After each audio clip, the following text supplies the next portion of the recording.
Assalamualaikum warahmatullahi wabarakatuh. Perkenalkan, nama saya Malikatin dengan NIM 857773968. Prodi PG PAUD, UP BBC UUT Semarang. Mata kuliah Filsafat Ilmu. Video ini saya buat untuk memenuhi tugas 2.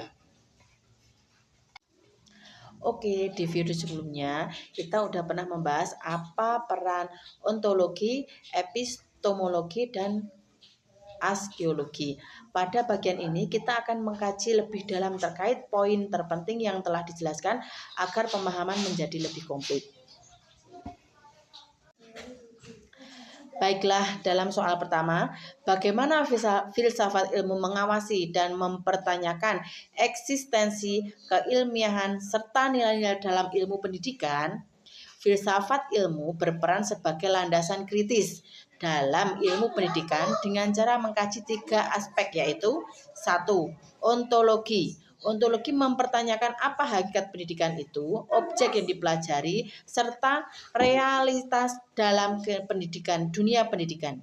Yang kedua, epistemologi, yaitu mengkaji bagaimana pengetahuan pendidikan diperoleh, metode yang digunakan, serta kebenaran ilmiah. Yang ketiga, aksiologi, menilai manfaat dan nilai-nilai terkandung dalam pendidikan seperti etika, moral, dan tujuan pendidikan itu sendiri.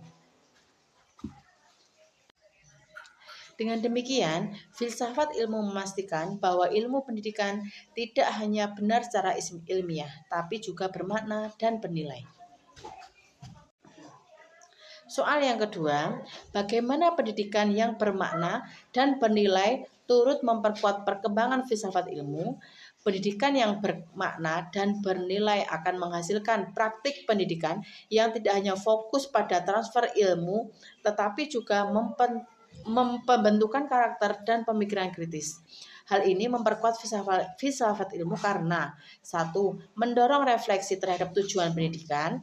Yang kedua, mengembangkan pemikiran kritis terhadap teori dan praktik pendidikan. Yang ketiga, menjadikan pendidikan sebagai sarana pembentukan manusia yang utuh atau intelektual dan moral, sehingga pendidikan menjadi ruang aktualisasi dan konsep-konsep filsafat ilmu. Soal yang ketiga, mengapa filsafat ilmu disebut sebagai psikoanalisis, ontologi, epistemologi, aksiologi dalam pembedah persoalan pendidikan? Filsafat ilmu disebut sebagai psikoanalisis karena digunakan untuk mengkaji masalah pendidikan secara mendalam melalui 3 pendekatan. Yang pertama, ontologi, menganalisis hakikat manusia, misalnya apa itu belajar.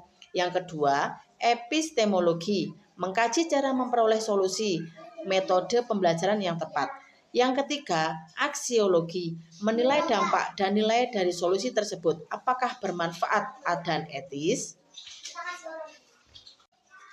Dengan ketiga aspek ini, masalah pendidikan dapat dipahami secara menyeluruh dan tidak dangkal.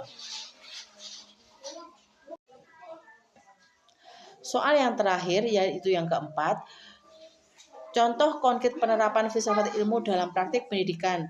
Contoh penerapan yang dilihat dalam kebijakan kurikulum. Penyusunan kurikulum mempertimbangkan nilai aksiologi, isi materi ontologi, dan cara penyampaian epistemologi. Yang kedua, proses pembelajaran. Guru memilih metode pembelajaran aktif karena diyakini lebih efektif secara epistemologi dan bernilai bagi perkembangan siswa. Yang ketiga, penilaian pendidikan.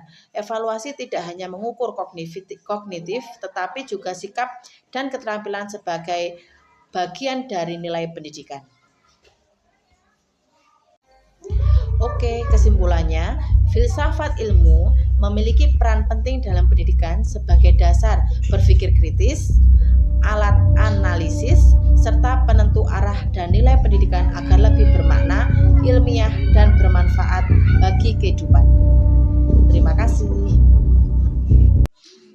Demikian penjelasan yang dapat saya sampaikan. Semoga bisa menambah pemahaman dan bermanfaat bagi kita semua. Wassalamualaikum warahmatullahi wabarakatuh.